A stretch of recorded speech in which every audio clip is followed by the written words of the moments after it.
इससे जून 2020 से पहले एक रजिस्ट्रेशन, आप लोग के पास, सबके पास उद्योग आधार है क्या? सॉरी, आपका आधार कार्ड है? सबके पास में है ना? ठीक है। और अगर मैं आपके आधार कार्ड को, जो आप काम कर रहे हैं या काम करना चाहते हैं, उसको मैं उद्योग का नाम दे देता हूं, तो आपके कार्ड, आधार को और आपके उद्योग से जोड़ दिए तो क्या नाम पड़ गया उसका? उद्योग आधार। ठीक है, इतना ही डेफिनेशन है उसकी। अब आप जब भी कभी बात करेंगे उद्योग के लिए, तो आपसे पहला सवाल पूछा जाएगा कि हाँ, आपके पास उद्योग आधार है? तो मतलब आपका आधार आपके काम से जुड़ा हुआ हो, उसको और सिंक्रोनाइजेशंस करने की जद्दोजहद में तो एक नया पोर्टल निकाला है, उद्यम रजिस्ट्रेशन। ये सब कुछ मिला के उद्यम, ये पहला रजिस्ट्रेशन है। ये सेल्फ डिक्लेरेशन के बेसिस पे है। आप गूगल पे सर्च मारिएगा, 6वें नंबर की साइट खुलती है सरकारी वाली, उद्यम registration.gov.in। इसके ऊपर बहुत सारी साइट्स हैं जो लाइसेंसिंग का काम करती हैं, ठीक है, जो पैसा लेती हैं, जबकि फ्री ऑफ कॉस्ट है। ये फ्री है। और मेरी कोशिश वही है कि मैं आपसे उसी स्कीम की बात करूं जो फ्री ऑफ कॉस्ट हो। तो ये फ्री ऑफ कॉस्ट है, जहां पे आपको किसी का पैसा नहीं लेना है, और आप किसी भी डिपार्टमेंट आप जाएंगे, वहां भी आपको आपके दिए गए दस्तावेजों के आधार पर आपका आधार कार्ड जी, हाँ, ये देखिए आपका उद्यम रजिस्ट्रेशन है। ये देखिए, ये सर्विस इंडस्ट्रीज के अंदर है।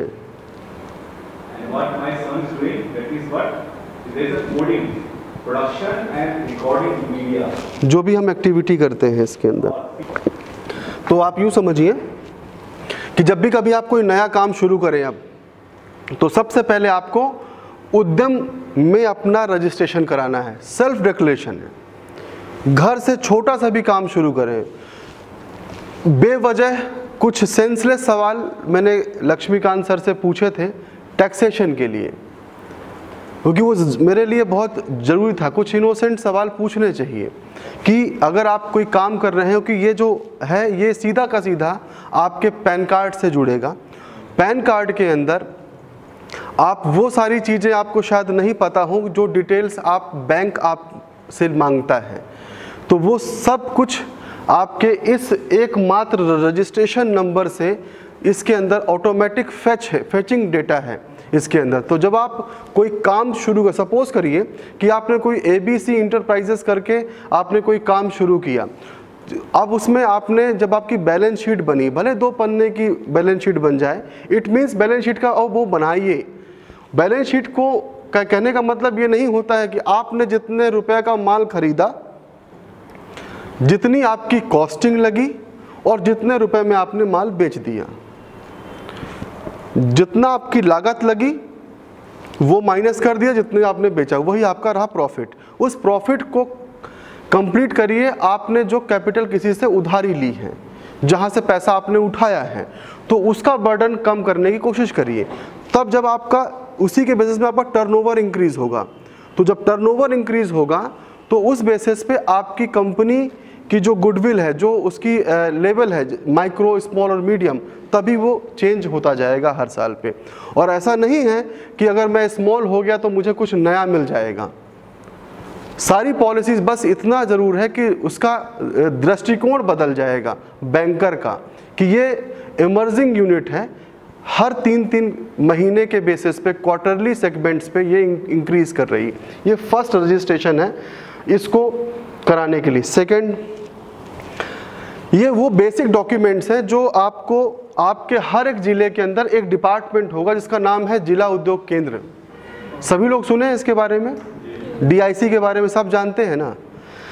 जिला उद्योग केंद्र के अंदर भी आप जाएंगे, मैं आपसे फिर से कह रहा हूं कि ज़रूरी नहीं कि मैं आपको कोई पॉलिसी के अंदर आपको इंटर करवा दूं, बस इतना ज़रूरी है कि आपके लिए एक गेट पास ज़रूर है। आप उस जिस भी शहर से हों और जिस भी जगह हों, आप वहाँ पे जो भी जिला उद्योग केंद्र के जो GM जो बैठते हैं वहाँ पे, उनको ज़रूर मिलिएगा, उनको मिल के अगर कोई आपका कोई काम ऐसा नहीं हो रहा कि उसके आपका उद्यम नहीं बन पा रहा है, या कोई ऐसा डॉक्यूमेंटेशंस है जो आपसे एक्सेस रूप में मांग रहे हैं, तो सीधा आप कॉल करिए, मेरे से बात करिए आप सीधा, और उनसे भी बात करने की कोशिश करिए। यही आपको शायद विजय जी सिखाने की, इनफैक्ट जो टीम है वही सिखाने का प्रयास कर रही है कि ये राइट्स हैं जो आपने पढ़ाया इसमें। आज मैं फर्स्ट टाइम जाना मैंने इस बात के लिए, और बिलीव करिए कि ऐसा नहीं, बहुत कोऑपरेटिव और बड़ा अच्छा स्कूल है वो। लेकिन बात क्या है यहाँ पे, अगर मेरे से कोई ऐसी चीज़ कोई मांगी जा रही है जो रेलिवेंट नहीं है उससे, अब आपसे अगर मैं ये कहूँ कि आप मुझे इस उद्यम बनाने के लिए मुझे बैलेंस शीट ला के दीजिए, तो उसमें कहीं मैंडेट नहीं, कहीं है ही नहीं कॉलम, उसमें स्टार नहीं लगा है। जिस जिन चीज़ों पे स्टार लगा है उसी को कॉलम को आपको फिल करना है। नहीं समझ में आ रहा है तो सीधा नंबर होगा मेरा, तो आप उस पर बात करके व्हाट्सएप पे डॉक्यूमेंटेशन करके आपको वो बन जाएगा। लेकिन जिस दिन आपने उसको इनकॉर्पोरेट कर लिया, जिस दिन आपने उसको फिलिंग कर लिया, डेटा आपने अप्लाई कर दिया, प्रिंट आउट ले ली, आप ये मान के चलिए कि आप you have to inform to Indian government कि ये काम मैंने शुरू कर लिया है और ये काम मैं आपके यहाँ पे इंटर कर गया हूँ। ट्रेडिंग के कॉन्सेप्ट में वापस मिनिस्ट्री ने फिर अमेंडमेंट हुआ। देखिए, आप लोगों के कारण, आप लोग ही एक वजह हैं जब कोई भी पॉलिसी पे चेंज होगा। वापस ट्रेडिंग को इन्होंने इस उद्यम रजिस्ट्रेशन के अंदर इन्होंने सर्विस और ट्रेडिंग में एक धागे भर का फर्क है। सर्विस को आप समझते हैं ना अच्छे से ना, ऐसा तो नहीं कि मैं जो आगे निकल आया हूँ, कंफ्यूज तो नहीं हो रहा है। सर्विस समझ गए ना, आप समझते हैं सर्विस? सेवा। आप ही बोलिए थोड़ा सा। एक शूज़ का एग्जांपल देता हूं मैं। एक फैक्ट्री से एक शूज़ बन गया, उसके हिसाब से उसने एक कंपनी को दे दिया, कहा कि आप इसको बेच दीजिए। उसने क्या किया, उसने वो शूज़ अपनी फैक्ट्री पे ले गया, उसको पॉलिशिंग कर दी, उसकी फिनिशिंग कर दी, पैकिंग कर दी, उसको डब्बे में पैक कर दिया। तो क्या किया उसने? वो सर्विस किया, वो मैन्युफैक्चरिंग नहीं है। क्योंकि उसके जितने भी रिसोर्सेज थे, पॉलीथीन वो नहीं बनाता, बाहर से लेता है, डब्बा वो बाहर से लेता है, वो पॉलिश वो नहीं बनाता, बाहर से लेता है।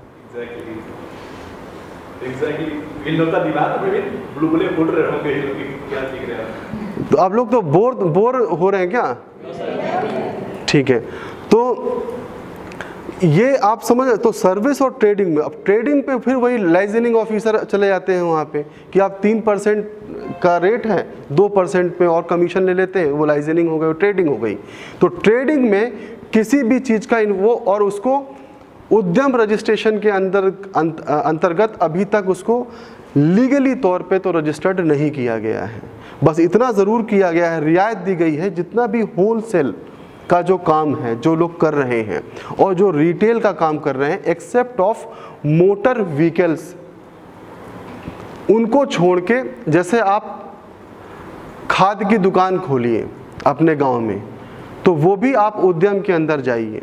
लेकिन इतने सारे उद्यम बनने के बाद सर लोन क्यों नहीं मिलता? बैंक को डेटा क्यों नहीं मिलता आपको? जब बैंक चेक करती है अपने सिस्टम पे, क्यों नहीं होता वो? Reason behind this, data bank, MSME data bank, ये एक पूरे देश का एक ऐसा डेटा बैंक है जो इस तरीके से फिलिंग करने के लिए इंडस्ट्री खुद, मतलब आप खुद उसको भर सकते हैं, किसी एसोसिएशन के माध्यम से फिल कर सकते हैं, किसी भी गवर्नमेंट डिपार्टमेंट के माध्यम से फिल कर सकते हैं। इसके अंदर आपकी बेसिक्स चीज़ आती हैं, जैसे आप एग्जैक्टली क्या बनाते हैं या क्या सर्विस देते हैं, एग्जैक्टली आपका रॉ मटेरियल क्या है, पर मंथ आप कितना प्रोडक्शन है, कहाँ से आप परचेज कर रहे हैं, आप एक्सपोर्ट में इंटरेस्टेड हैं कि नहीं हैं, एक्सपोर्ट कर रहे हैं तो किस कंट्री पे हैं, आपका कितना ऐसा पैसा है बैंक के पास में जो आपको लोन लिया है आपने, कितना आपका टर्म लोन है, कितना मशीन्स के लिए जो भी लोन होते हैं उसको टेक्निकल में टर्म लोन बोलते हैं, कितना आपने लिमिट ली है बैंक से कैपिटल की, वो सब कुछ उसके अंदर डिटेल है। यही है एमएसएमई डेटा बैंक। और वो सारी यूनिट तब तक इंटाइटल्ड नहीं है सर जब तक वो इस एमएसएमई डेटा बैंक में रजिस्टर्ड नहीं है। एक बार इस डिपार्टमेंट में वेरिफिकेशन अगर इस पोर्टल के माध्यम से हो जाता है, it means you are eligible for taking all government policies under MSME ministries, सब आप ले सकते हैं। नेक्स्ट, ये कुछ जी क्या कहते हैं, ये ले सकते हैं या फिर आपको बैंक लोन भी देगा? ये तो सर हमारा नॉमिनेशन का एक दो हो गया, उद्यम रजिस्ट्रेशन देन डेटा बैंक, उसमें अपलोड कर दिया।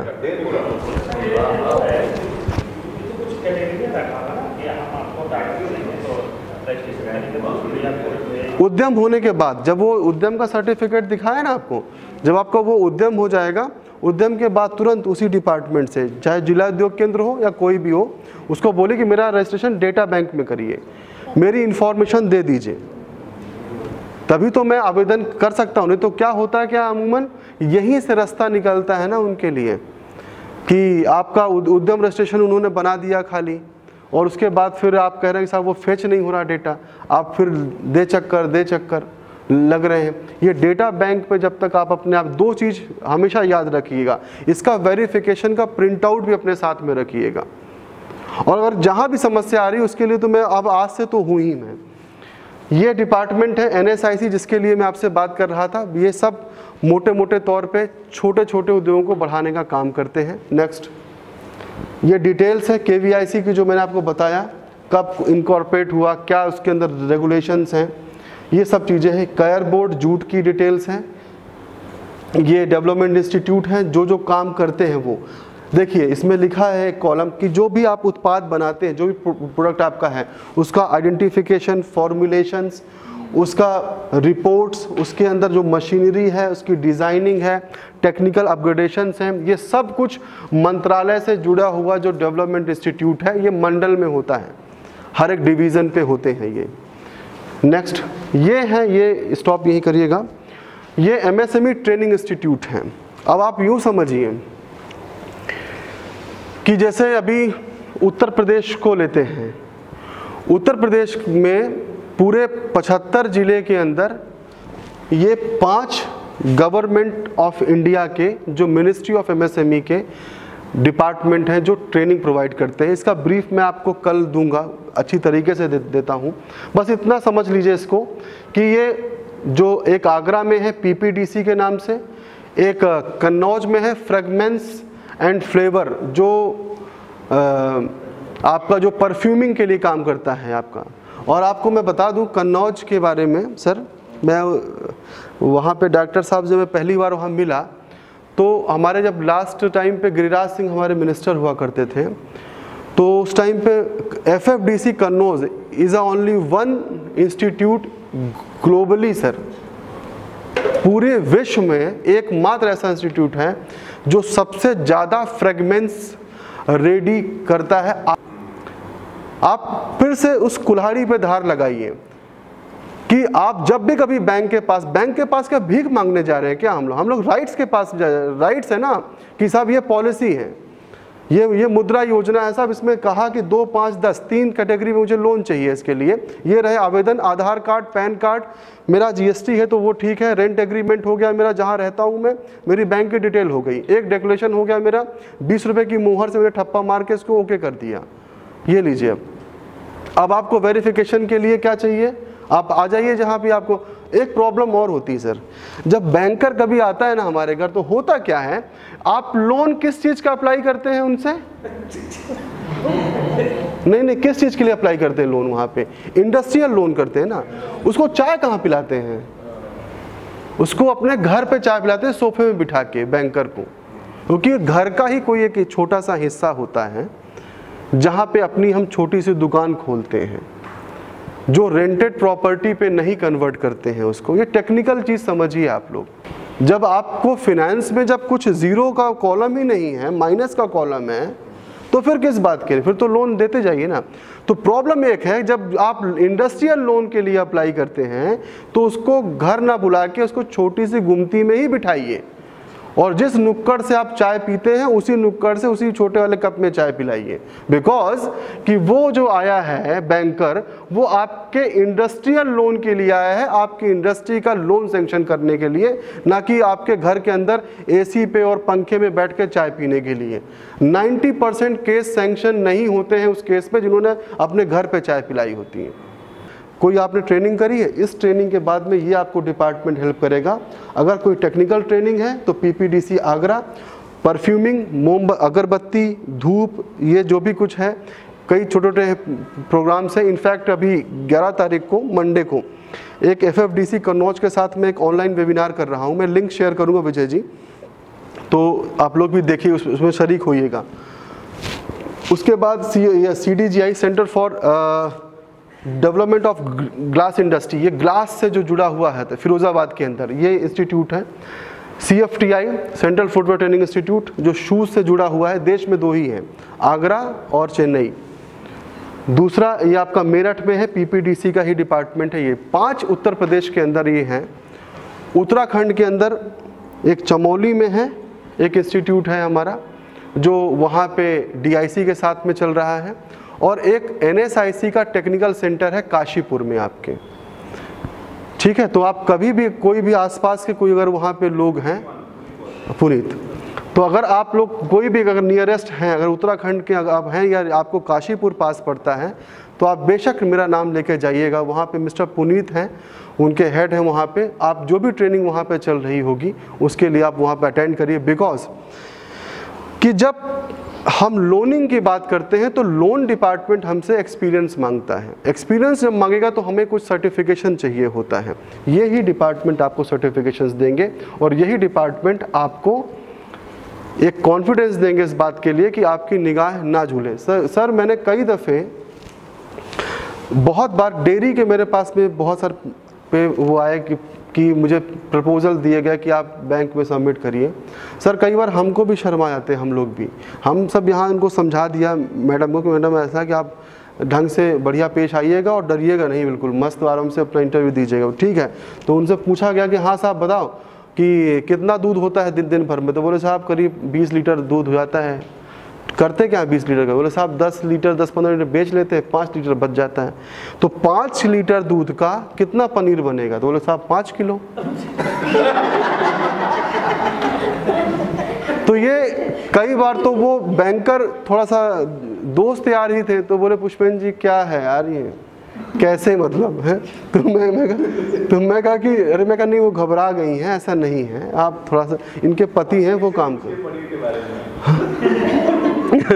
तो वो बहुत सारी चीज़ें ऐसी हैं जहाँ पे बैंकर में हम लोग को ये कई बार होता है, हमारे साथ भी कई बार ऐसा होता है कि बनते हुए सवाल नहीं पूछ पाते। जैसे अभी मैं आपसे पूछूं कि एक ऐसी संख्या बताइए जिसका गुणा और जोड़ एक ही होता है। तो ये थोड़ा सा एक ऐसा ही है, मतलब कुछ ट्रिकी। तो ऐसा कुछ नहीं कोई कठिन है। क्या होता है कि वो एक मूवमेंट की बात होती है, तो शायद उनको लगा होगा, लेकिन ये बात कौन समझ रहा था? क्योंकि वहाँ पे जब 6 पैनलिस्ट हैं तो उनके लिए तो यही था ना कि बस यार ये तो सर आपने ऐसा ही लोन बता दिया। नेक्स्ट स्लाइड करिएगा, जो नेक्स्ट वाली है, ये तो फिनिश होगा। ये कुछ मेरा एड्रेस डिटेल है।